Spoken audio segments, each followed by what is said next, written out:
esquete logo depois, tá? Vou começar pela Silvana.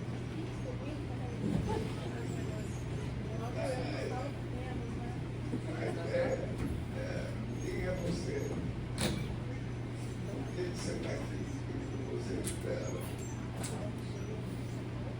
Aí, ó, não? Aperta ainda. Não, tem que apertar o... Bom dia. Olha, eu achei que eu fosse ficar por último, porque eu falo pra caramba, né? Em 5 minutos. Até fiz umas anotações aqui. Então, acho que, em primeiro lugar, bom dia, né? Queria agradecer a todos pela presença, a equipe técnica da Interlace também pelo convite. Começar falando um pouco de mim, né? Então, eu sou mulher, sou filha de uma pessoa com esquizofrenia, sou mãe de 2 crianças com 6 e 7 anos, sou enfermeira, sou profissional de saúde do SUS desde 1999. E também fui aluna de uma universidade pública. Então, estou no SUS já pelo menos desde 95, como estudante, depois como trabalhadora, mas a vida toda como usuária, né? Trazendo um pouco aqui, né, da minha experiência, eu pensei em colocar em poucas palavras, porque como eu, né, falo muito, eu trouxe algumas palavras assim que para mim podiam marcar um pouco da minha trajetória na Interlaços, né? Eu conheci o programa Interlaços em 2015, quando eu estava procurando ajuda por causa do diagnóstico da minha mãe.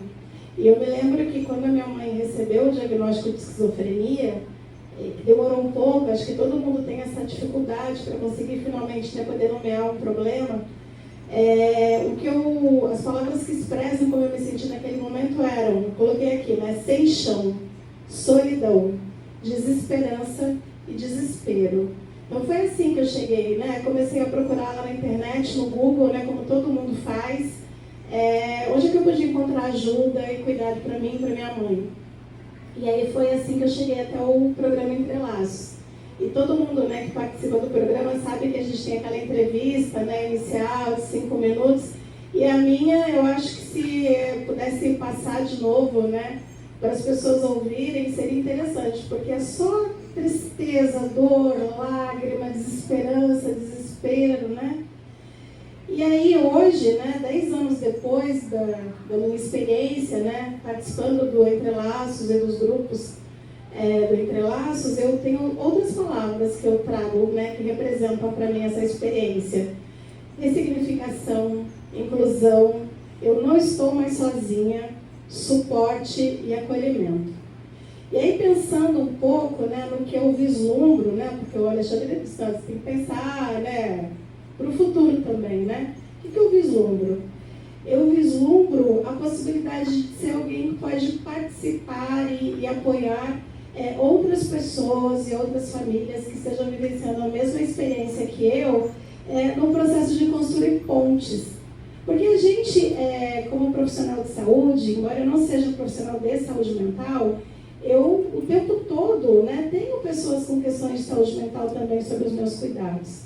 E aí o que eu percebo é que é como se o cuidado em saúde mental fosse uma coisa que precisa ser separada do cuidado clínico de outras patologias, de outras condições crônicas de saúde ou agudas de saúde.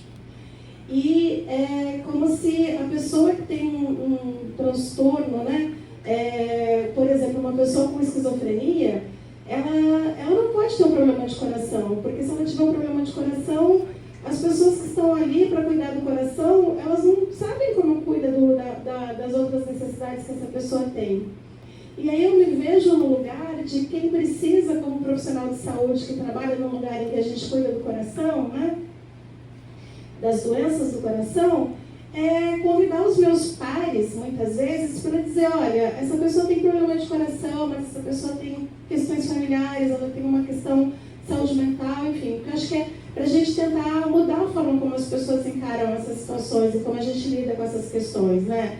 Num contexto clínico, um quadro, às vezes, de delírio, de confusão mental, ele é muitas vezes desvalorizado, ou medicalizado, sem entender que muitas vezes a questão daquele problema não é só clínica orgânica ou uma questão que a gente vai resolver com o manejo ali de eletrólitos, né?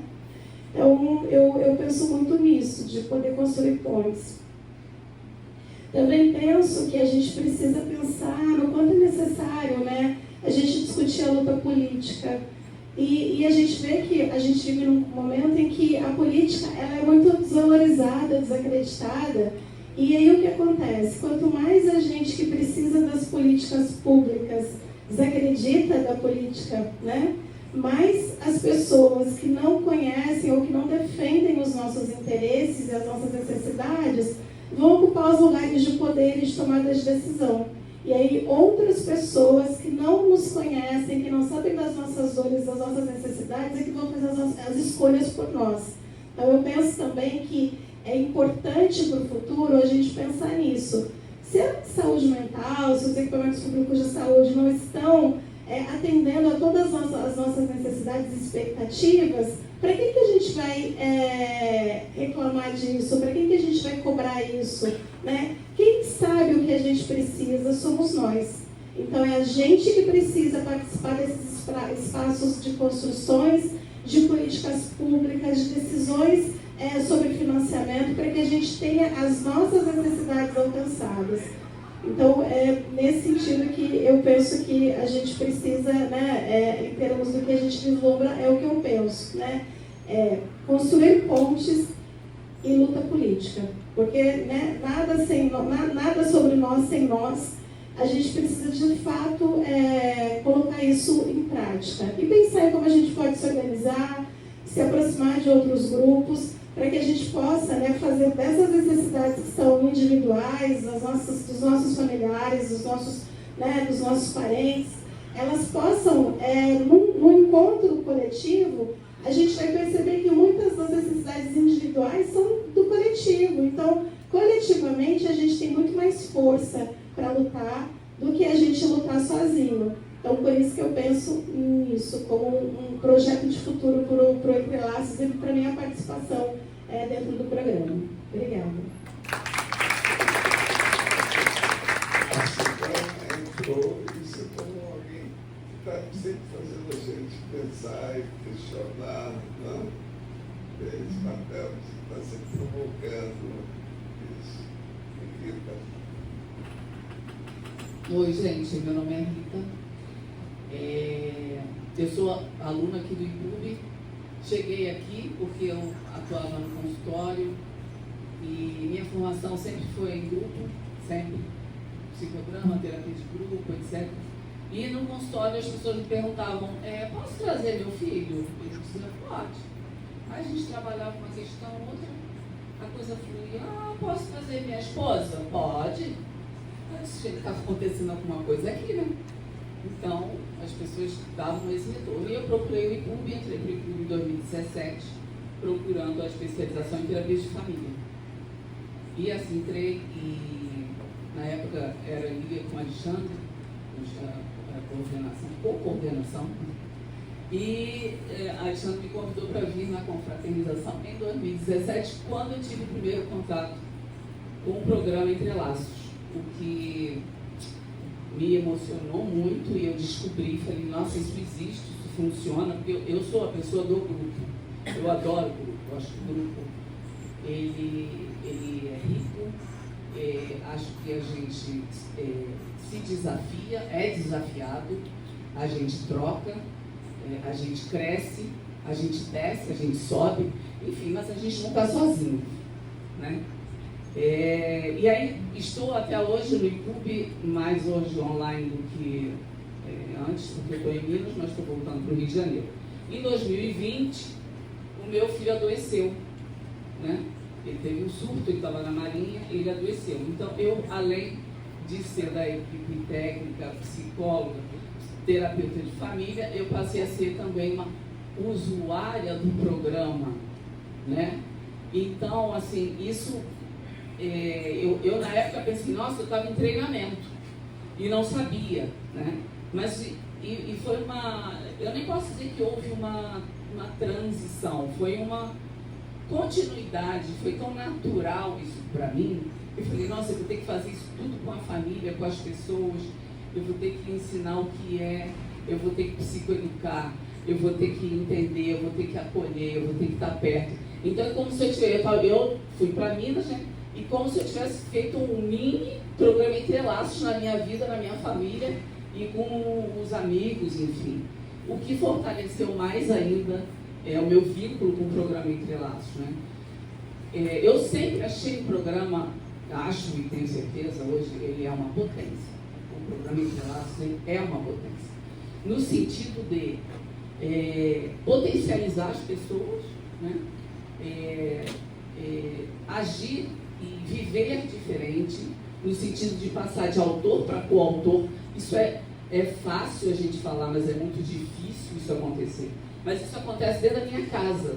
Então, eu só tenho a dizer para vocês que eu colho os frutos, né? E me nutro, né? Eu fico me nutrindo de tudo que acontece com as pessoas. E tem pessoas que eu não faço mais contato fisicamente, presencial, mas eu estou sempre. Também faço parte da equipe técnica. E olhando para frente, eu vou compartilhar a visão que eu tenho com vocês, tá? Imaginem vários vagalumes. Estão lá soltos, acende, apaga, acende, apaga, acende, apaga.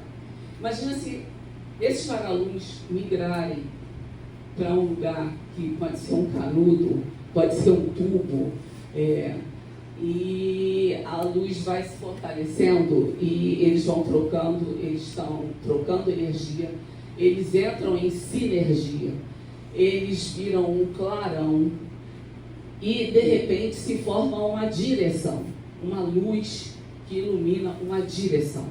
Então o programa Entre Laços, para mim, ele é uma direção de vida. Não é só com relação à saúde mental. Eu acho que é com relação à vida. É oxigênio, é luz, é vontade, é força, é poder, é união. Então, basicamente, eu estou compartilhando com vocês. Então, eu acho que encaixou na minha vida. Eu me achei como profissional e depois fortaleceu muito na questão da mãe, né? E da mulher e da cidadã. É isso. Tem um papel bastante apegador no contato, nos eventos, apelo, hoje está coordenando nós, né? Eu acho que tem essa questão bem forte. Elias. Oi. Bom, não preparei, mas bem flash, assim, de repente, na minha mente, né? Então, quem sou eu? Sou Elias caminhando, fiz medicina aqui na FRJ. O sexto ano foi sistema de internato, mas em 75, esse ano estou completando 50 anos de formado. A minha turma até cogitou fazer um evento aqui no Cuba, mas acabaram fazendo o fundão e outras festividades. Mas nessa época eu diria que o ICOB ele tinha assim, uma característica muito mais dita biológica, né, com pensamentos muito organicistas. E nessa mesma época já fervia na UERJ alguma coisa, eles falavam de Masária, do movimento da reforma unitária, então eu fui para lá. Fiquei 2 anos com contato com a pessoa do ensino social. E foi realmente, o espaço era diferente daqui das enfermarias, era uma vila, né, as casinhas. E foi, enfim. Mas dali, terminando a especialização, comecei a trabalhar no serviço público e numa emergência, me chamava também muita atenção, parecia que a gente era um interposto, assim, recebia o paciente, internava, era transferido. Mas muitos familiares que procuravam a emergência, eles não queriam simplesmente internar, eles queriam um cuidado. Aí eu comecei a me envolver com esse tipo de atenção, ou seja, vou me indicar, vou conversar, você volta no meu plantão para te ver, mas se qualquer problema tem um prontuário, pode voltar antes, tem que esqueminha e tal, para você ser atendido. E muitos retornavam. Aí ficava aquela fila de gente, a emergência, mais o meu ambulatório, entre aspas. Né? Eu fui muito criticado por isso, aquela confusão. olha, você está sobrecarregado, você tem que mandar para o ambulatório. Eu falei assim, mas como? Vai marcar uma consulta para daqui a 1 mês, 2, a pessoa nesse período vai acabar voltando e sendo internada. E a família não quer internar, ela quer um suporte que a gente não está oferecendo. Surgiu então a oportunidade do Hospital Dia. Aí eu saí de plantão, fui coordenar o Hospital Dia, com as oficinas, enfim, já nesse modelo. E todo esse histórico, estou me lembrando também de nomes como o professor Domingos Sávio, isso lá, né, lá atrás, nos anos 80, conheci o Sérgio Arouca, o professor Sérgio Arouca. Enfim, nessa foi a oportunidade de eu sair de uma emergência para um hospital de uma atenção diária. E enfrentei uma resistência lá do povo, enfim, e tal, mas foi seguindo até que chegou o Alexandre lá como diretor do Centro Psiquiátrico do Rio de Janeiro, e nós fizemos, então, ficamos amigos e trabalhamos juntos, e começou essa ideia do Alexandre, né, que hoje é o Grupo Interlaços, né, o Programa Interlaços, a questão de familiares. Começou num jeito e foi evoluindo, porque era só, acabei o Leonardo, já também nessa época já estava lá no Centro Psiquiátrico, era só de familiares. E os usuários reclamam, a família se junta aqui para ficar falando de gente, nós também queremos participar. Então o modelo, né, foi evoluindo, depois eu deixei o público e a gente está aqui, então hoje estamos aqui. Agora, por que eu estou aqui? Eu acredito nesse modelo, essa questão, como foi falado pela colega Fernanda também, que todos os profissionais são importantes, é uma equipe multiprofissional, porque a questão toda é muito complexa. Se você imaginar, às vezes eu olho uma questão dessa, quantos aspectos estão envolvidos? Não basta só os sintomas, toda a situação social, todo esse complexo. Então, esse estado de vulnerabilidade foi o que mais fechou de você tentar entender aquela dinâmica toda. E os resultados, eu acho que você não investe em alguma coisa, nem se envolve emocionalmente a coisa, se você não tem o resultado. Então, o resultado que a gente vê que a questão da esperança, né, você devolver, quando a família recebe um diagnóstico desse, tipo assim, o fim do mundo, né, acabou, a vida perdeu sentido. Não, acho que esse resgate, então a gente vê que é possível, né, haver essa mudança de qualidade, a melhora na qualidade de vida. Você tem uma esperança, um modelo participativo. É importante, e hoje eu vejo, então o que eu espero todas essas falas aqui, né? O que eu espero para frente é que o protagonismo dos familiares e dos usuários, isso tem que ser apostado. São eles que vão, nós somos assim, os colaboradores, a gente não tem que dar a palavra final, né? Então, esse resumo, vamos dizer assim, então tem experiência aqui das colegas, da Silvana, da Rita, quer dizer, vivenciaram isso, não que na minha família não tenha. No curso a gente às vezes faz do entrelaço, tem a questão do genograma. Eu não fiz o meu, mas tem gente na minha família que está ali encaixado ali no genograma. E é isso, eu acredito no programa por isso. A gente tem esperança, a gente acredita, a gente tem resultados palpáveis de que a qualidade de vida melhora. A gente pode ficar mais aliviado, saber que viver vale a pena, mesmo quando se tem um caso de transtorno mental na família. É isso.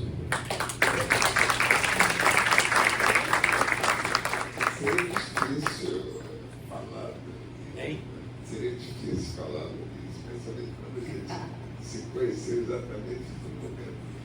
Alexandre gosta de contar essa história. Pode contar, Alexandre? Eu perdi, pode contar. Primeiro dia, Carimbara, né? E daí foi uma relação bem sólida, né? De alguma coisa bem intuitiva, né?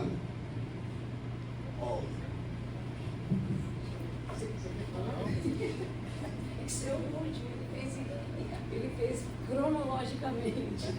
Bom, meu nome é Olga, tá? Eu sou paulista, estou morando aqui no Rio de Janeiro há 28 anos e vim conhecer o Entrelaços desde 2011. E a minha forma de conhecer o Entrelaços foi bem tímida, porque eu vim pela uma indicação da Lia Gang, que coordenava junto com a supervisão aqui de terapia de família, e eu a conhecia profissionalmente, e eu estava querendo trabalhar com famílias, né? Eu tinha acabado de fazer minha formação, e aí ela falou, vai conversar lá no YouTube com o Alexandre, etc e tal, que ele tem um programa, etc. Bom, vim timidamente achando que ia trabalhar com famílias. Eu não tinha, apesar de sempre trabalhar com saúde mental, porque sou psicóloga há 37 anos, sou formada, e aí eu não imaginava que era trabalhar com transtorno mental, não era, eu não vislumbrava isso, por isso que eu falo timidamente. Aí eu comecei, o Alexandre foi a primeira pessoa que eu conheci, né? E aí ele falou, vem conhecer, vem participar, começa a visitar, a participar das reuniões e vamos ver. E foi assim que eu ingressei aqui no Entrelaços. Né? E aí comecei a participar do primeiro ciclo que foi eu nem lembro como chamava aquela sala de ensino, onde fica?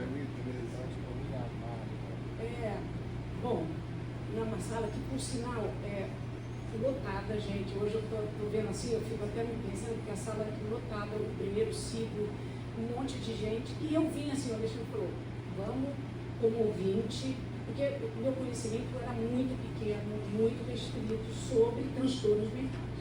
Bom, comecei, fiz o primeiro ciclo, já de início, meu encantamento foi imenso, porque eu aprendi muito, eu continuo aprendendo muito. Eu acho que eu já vou respondendo a última pergunta, o que me faz estar aqui é porque eu sempre aprendo, eu constantemente estou aprendendo, tanto com a equipe técnica, quanto com todos os familiares, com os usuários, eterno aprendizado. Né? E assim, isso me encanta demais, isso me faz, me energiza, essa troca que a gente tem com os grupos, com os técnicos, e assim, é gigantesco esse aprendizado mesmo, de vida, acho que foi, todos aqui falaram isso, né? De vida mesmo, né? Eu acho que eu replico isso até na minha vida familiar, né? A gente faz o método LIP aqui, faz isso em grupo, eu faço isso com os meus filhos, entendeu? Escutar mais de uma forma empática. Então, eu o tempo inteiro, eu vou fazendo essas trocas e essas construções. Então, quando a última pergunta que o Alexandre faz, né? O que te faz estar ainda, como você vislumbra o Entrelaços? Eu vislumbro ele florescendo, ele se multiplicando, né? Muito, né? As pessoas tendo acesso a esse programa, que eu acho que é maravilhoso, né? Eu acho que para todo mundo, se tiver esse acesso, é divino, né? E é isso que eu desejo continuar, aprender, poder ajudar, poder compartilhar, poder acolher, e eu espero muito, até em função de todas essas situações que nós estamos vivendo nesses últimos dias aí, que a saúde mental tenha mais humanidade, né? Que os nossos poderes públicos e políticos vejam a saúde mental como uma prioridade, né? É isso que eu espero de tudo, do programa e das nossas políticas públicas, tá bom?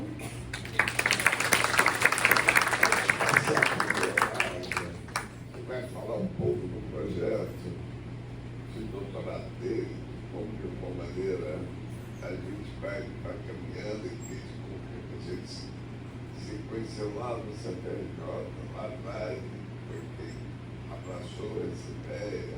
Né? Esse aqui já é da internet. Tá? Entrar na internet vai ter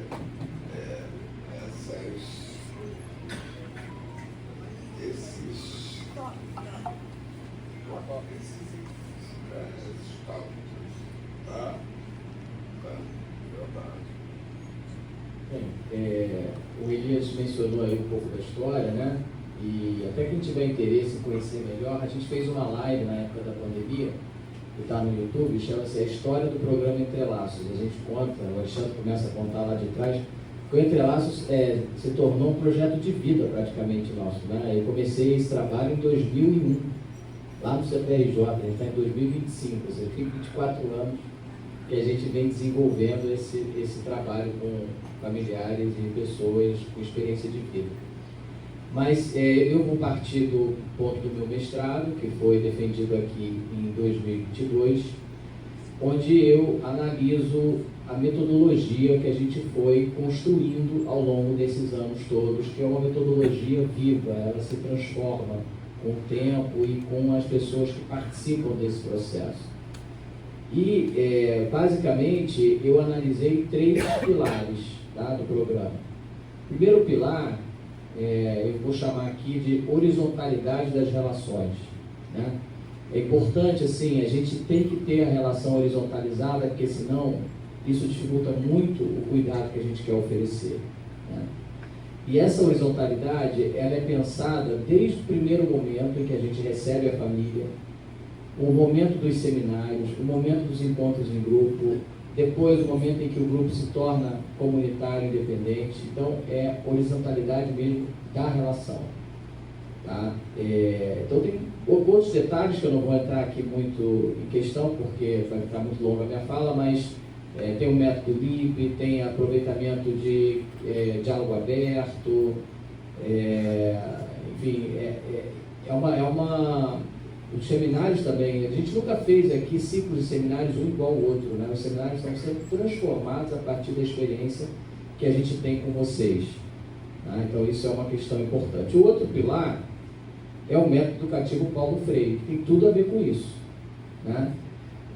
A gente pensa a educação, como Paulo Freire dizia, quem ensina aprende ao ensinar e quem aprende ensina ao aprender, né? Então a gente está sempre numa troca constante. Então os seminários são expositivos, mas eles também são dialógicos, vocês têm sempre muito tempo para a gente conversar, e nos grupos a gente retoma todos esses temas que são trabalhados. E o terceiro pilar é o pilar da forma que o grupo funciona, né? Quando a gente sai dos seminários e vai começar a fazer os encontros em grupo, que são quinzenais, depois quando vai para a comunidade, alguns são quinzenais, outros são mensais, a gente tem um método que é o método de solução de problemas, né? Onde cada familiar traz os seus problemas que estão acontecendo naquele momento, a pessoa com experiência de vida também pode trazer a sua questão, né? E a gente vai formular isso na base de uma pergunta, vai devolver para o grupo, e aí o grupo vai começar a, num brainstorming, né? Uma chuva de ideias, pensar em soluções, sugestões. Isso vai ajudando a ter uma unidade do grupo, né? Porque no encontro seguinte esse tema é retomado. E aí, como é que foi? Você conseguiu aplicar aquilo que o grupo sugeriu? Como é que foi na sua experiência isso? Isso também não fixa as pessoas num papel, né? Existe o conceito de grupo circular versus grupo espiralar, né? O grupo circular é aquele que as pessoas já têm um papel definido, tem aquele coordenador que está sempre, as pessoas sempre se referenciam a ele, né? Ou se tem um técnico, as pessoas sempre estão se referenciando ao técnico, e esse tipo de grupo, ele não tem esse papel fixo. Você vê que os coordenadores mudam, né? Volta e meia muda um coordenador, sai um, entra o outro que está participando. A Belva falou aqui que começou no Grupo É Possível, né? Hoje coordena o Grupo É Possível, então tem essa característica que eu acho que espelha muito esse método. Então, assim, como consequência disso, eu pensei no meu doutorado aproveitar essa experiência e adicionar mais 2 pilares. Um deles é o da metodologia investigação, ação participativa do Orlando Falsborda. Orlando Falsborda, ele é colombiano, já faleceu, né? Mas ele foi apresentado por Paulo Freire aqui no Brasil, né? Ele dialoga muito com a metodologia de educação do Paulo Freire, né? E essa ação participativa, né, a pesquisação participativa, né, ela valoriza o conhecimento e a cultura do Sul, né, da América do Sul, da África, do Sul global. né? Que eu acho que é o que a gente estava conversando na mesa do Otávio, que eu acho que é importante, né? A gente aproveitar o conhecimento que se tem, né, dos povos originários, né, dos povos que realmente estão aqui, né, que foram explorados aqui pela colonização e que sobrevivem, né? Então, são culturas que estão vivas aí há 500 anos, né? E que tem muito a ver com estratégias de sobrevivência, de luta, né? Luta por democracia, luta por mais liberdade, por mais direitos, e que é a base dos movimentos sociais, né? Então, eu acho que isso é importante. E o outro pilar que nós vamos... me perdi aqui. Bom, eu vou chegar no outro pilar depois, porque eu fiz uma colinha aqui porque são muitos detalhes. Eu acho uma coisa importante do Orlando Spalbola também, né, que ele enfatiza, é essa vocação emancipatória que a pesquisação participativa tem, né, de transformar sujeitos, ele até usa o termo sujeitos sentipensantes, né, porque são sujeitos que sentem, porque eles sofrem com, né, o cotidiano, com todos os problemas e as dificuldades que eles enfrentam, né, mas eles têm pensamento, né, e esse pensamento ele precisa ser valorizado junto com o sentimento que os traz à tona. Então esse conhecimento ele é construído conjuntamente entre os sujeitos populares, né, da pesquisa, que a gente chama dos pesquisadores populares, né, não são os pesquisadores profissionais, mas esse conhecimento ele surge dessa interação do pesquisador acadêmico com o pesquisador comunitário, né? Então, mais uma vez, né, é um processo que não é hierarquizado, é horizontal, que questiona essa visão tradicional da ciência, porque a ciência, né, que o Otávio falou aí da medicina baseada em evidência, né, ciência baseada em evidência, ela parte muito de uma neutralidade do pesquisador. E, na verdade, a pesquisação participativa entende o pesquisador como um ser do mundo e um ser no mundo, né, assim como o pesquisador comunitário, né?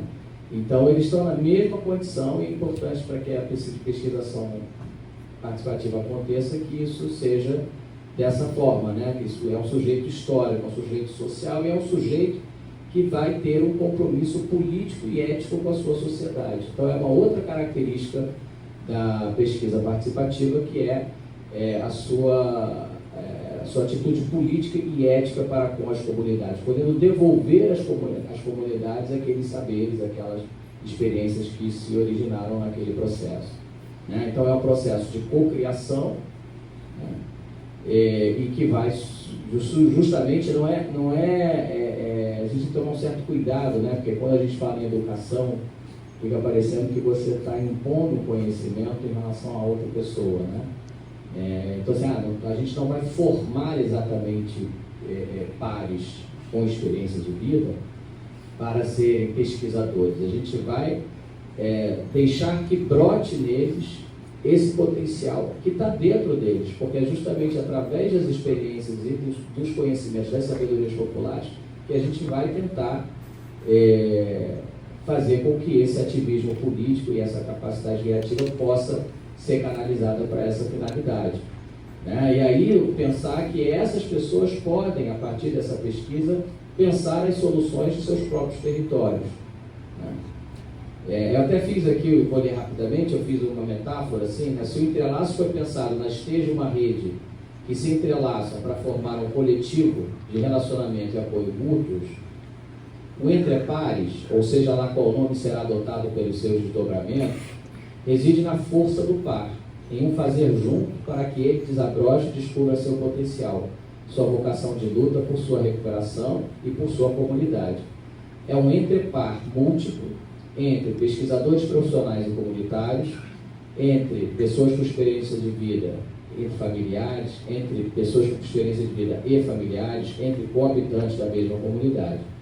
Essa força almeja um sujeito livre, pleno de direitos, e um ator político comprometido com seu lugar e suas demandas no território, que possa influenciar em serviços que já existem ou criar novos que ache necessário, que possa atuar em outros setores como educação, assistência social, cultura. É o fio da rede que se fortalece, que cresce e dá origem a outros fios, ampliando o alcance coletivo. São muitas possibilidades que podem ser pensadas a partir deste trabalho de pesquisa participativa. Pois o que está em jogo é a construção de uma metodologia de trabalho que vai possibilitar outras frentes de atuação, como os grupos de pares, que já existem, né, os serviços liderados por pares, que podem ser formados, trabalhador com experiência de vida, que poderia ser incorporado, né, como um cargo, né, no concurso, enfim, pelo SUS, né, a formação de outros pares, né, na própria comunidade. Né, e eu acho que, como o Eduardo trouxe, né, o Rio de Janeiro ele tem uma, eu acho até que a gente pode dizer isso, né, Eduardo? Eu acho que é um protagonismo que o Rio de Janeiro tem nesse movimento de pares, né? Porque você falou aí que já são mais de 30 pares trabalhando e 40 CAPs. É muita coisa isso. Né? E isso pode ser expandido, né? Aliás, deve ser expandido. Né? E aí, bom, como a gente está falando de uma pesquisação participativa, né, no país do Sul, né, numa proposta de uma psiquiatria que não seja colonial, que possa ter a cara do Brasil, a gente pensou em fazer uma parceria com um país de língua portuguesa também, só que da África. Então entramos em contato com o Dirceu, da Universidade Eduardo Mondlane, em Maputo, Moçambique, né? E a ideia é que a gente possa fazer um braço da pesquisa aqui e o outro braço da pesquisa lá. Moçambique é um país com uma estrutura completamente diferente da nossa. É um país muito rural, né? Só tem 30 psiquiatras para o país inteiro. Né?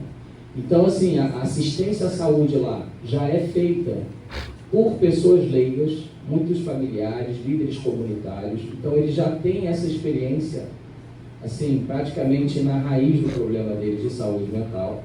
Mas eles também não têm um processo estruturado de pensar numa pesquisa, né? Que essas pessoas possam se tornar pesquisadores comunitários. Então a ideia é a gente poder trabalhar junto, né? E a gente vai também está construindo um site, né? O website, já tem até o endereço, que é o redeetrepares.com. Mas esse site ele vai ser construído em conjunto com a pesquisa. Então, vai ter depoimentos, vai ter vídeos, vai ter textos, a gente vai criar isso junto com as pessoas. E aqui no Rio de Janeiro, a gente vai utilizar pessoas com experiência de vida e familiares do CAPS da Rocinha e do CAPS do Complexo do Alemão. Né? Então, eles vão ser convidados a participar da pesquisa. E a pesquisa vai ter um formato um pouco diferente do que a gente já faz atualmente no programa Entrelaços. Vai haver seminários, né, intercalados com grupos de discussão no formato também de solução de problemas, né, mas grupos diferentes. Vai ter o grupo das pessoas com experiência de vida, vai ter o grupo dos familiares. E a gente vai fazer uma discussão entre esses seminários ao longo de 8 meses. Passado esse período, a gente parte para a pesquisa participativa propriamente. Né? Também nesse período de 8 meses, a gente vai organizar encontros trialógicos. Encontros trialógicos é um formato de encontro, né, que também é baseado no método do diálogo aberto, né, que reúne profissionais, então os profissionais do CAPS, as famílias e as pessoas com experiência de vida e os pesquisadores profissionais. Então a gente vai fazer esse encontro, né, talvez uns 3, 4 encontros a cada 2 meses, né, para a gente poder também ir dividindo essa experiência e documentando a experiência à medida que ela for acontecendo. E aí, então, nos 4 meses finais da pesquisa, a gente entra na pesquisa participativa propriamente dita, onde a gente vai com os pesquisadores comunitários para a comunidade. E aí a gente vai usar o método do diagnóstico rápido participativo, né, que tem questionários, entrevistas com a população, mapeamento dos recursos da comunidade, pensar nas questões, nos problemas que os incomodam, né, no funcionamento do CAPS, no funcionamento da rede de atenção, na atenção primária, na escola, enfim, né, mapear os recursos que existem, que podem ser inclusive parcerias pensando, né, nesse processo, né, um desdobramento talvez do que esse trabalho vai possibilitar, né, porque é um trabalho totalmente aberto, que vai depender justamente dessa experiência que vai ser construída, né, e com isso a gente pretende fazer, realmente documentar isso, né, e assim, eu acho que é uma expansão, né, eu acho que assim, eu acho que o Entrelaços tem uma história belíssima, né, ele vai continuar, a gente não está encerrando o capítulo Entrelaços e começando o capítulo Debate,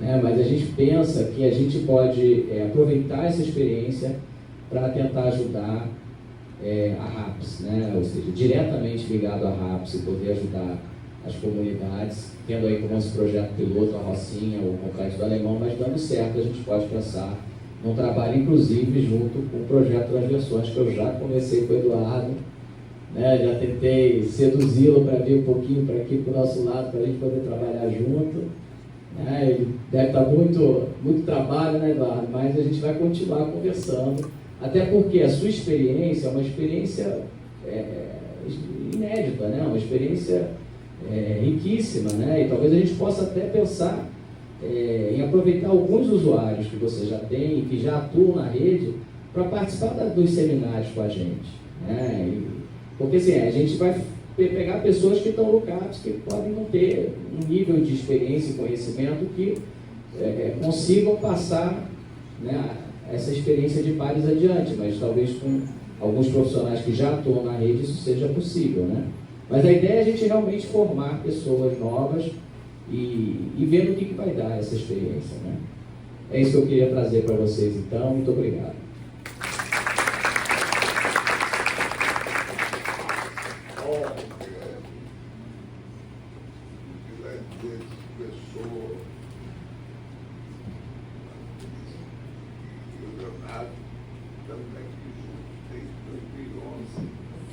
Aprendendo junto com todo mundo, construindo esse passo, que são duas pessoas que estão lá ajudando na organização, ajudando a sustentar todo o processo que segue em frente. Voltando a lembrar desse site que vocês podem encontrar os contatos para divulgação de quem está precisando, tá? E agora queria passar a chamar quem Saúl, tá? Porque como é que pode se dar esse... O sketch o nome Não é Hora de Ir Embora.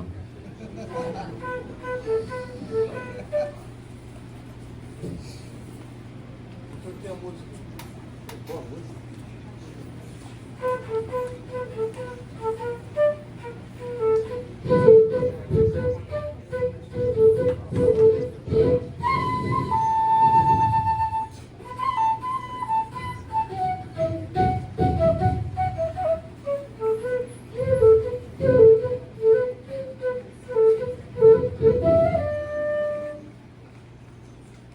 Bruno faz uma ligação telefônica para um familiar. Alô, tudo bem? Tem um minuto para conversar? Que bom que você ligou. Você sempre liga na hora que não posso atender? Hoje teremos um lanche aqui em casa. Não te chamei porque achei que você não iria gostar. Você sempre quis ficar só? É que eu queria falar de uma preocupação... Familiar interrompendo a fala de Bruno. Comprei vários tipos de biscoitos e patês importados. É que algo me preocupa.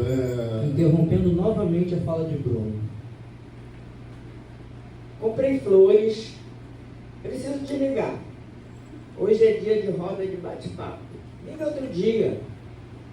A ligação telefônica é encerrada e Bruno tenta falar por telefone com outros familiares que não têm disponibilidade para ouvi-lo, apenas falam futilidades. Chegou a hora. Vou pesquisar alguma forma de fazê-lo.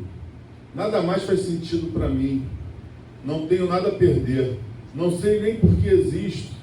Acabarei esse sofrimento.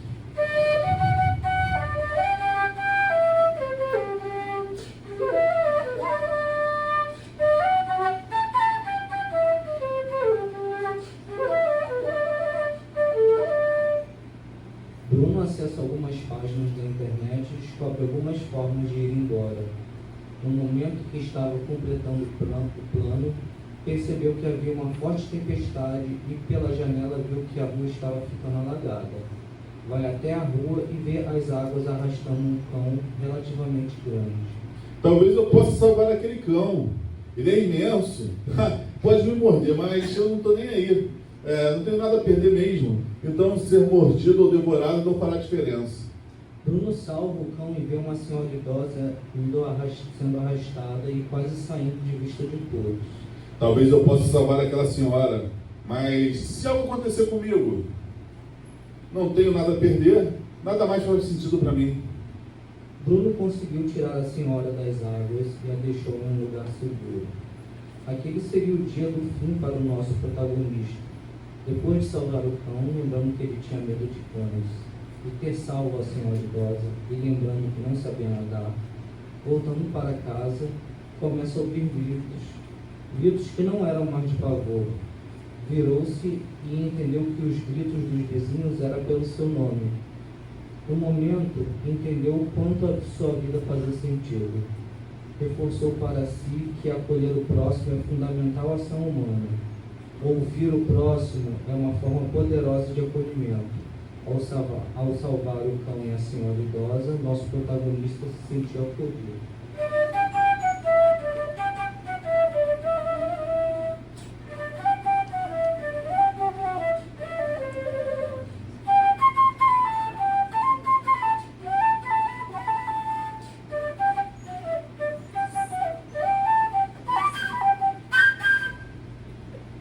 Não diga que é normal, aceitável e adequado. A humanidade precisa ser mais humana.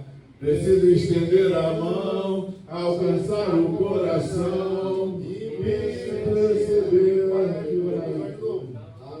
Não diga que não aceitar o adequado. A humanidade precisa ser mais humana. Precisa estender a mão, alcançar o coração. E aí, Bernardo? E perceber o que faz com a exclusão. Que é normal, aceitável e adequado. A humanidade precisa ser mais humana. Precisa estender as mãos, alcançar com o coração e perceber o que faz com a exclusão. Dá para todo mundo fazer? Então vamos lá. Vamos ouvir aqui, peraí. 1, 2, 3, e agora essa aqui. Não diga que é normal, aceitável e adequado. A humanidade precisa ser mais humana. Precisa estender as mãos, alcançar com o coração E perceber o que faz com a exclusão. Todo mundo? Não diga que é normal, Aceitável e adequado. A humanidade precisa ser mais humana. Precisa estender as mãos, alcançar com o coração e perceber o que faz com a exclusão. E perceber o que faz com a exclusão.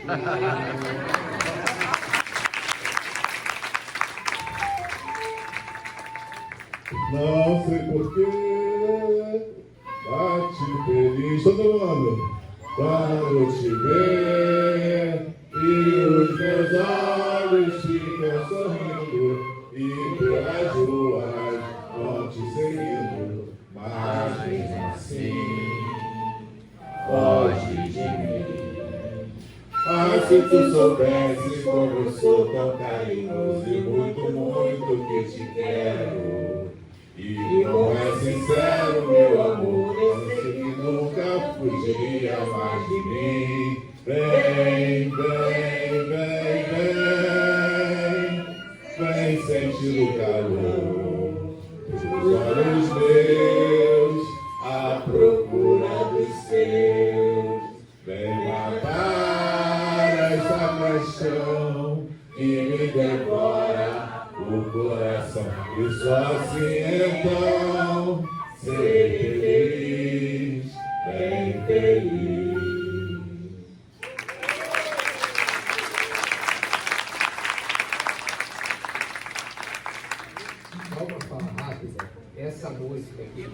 colocamos esse refrão, de autoria do Bernardo. A letra eu escrevi, mas a música é sua. E aí eu fiquei pensando aqui, isso aqui poderia cair bem para um lema nosso, né? Então fica aí como sugestão, né, de ser um lema, a gente, tá? E estimular que essa criatividade seja colocada em prática nos grupos também, tá?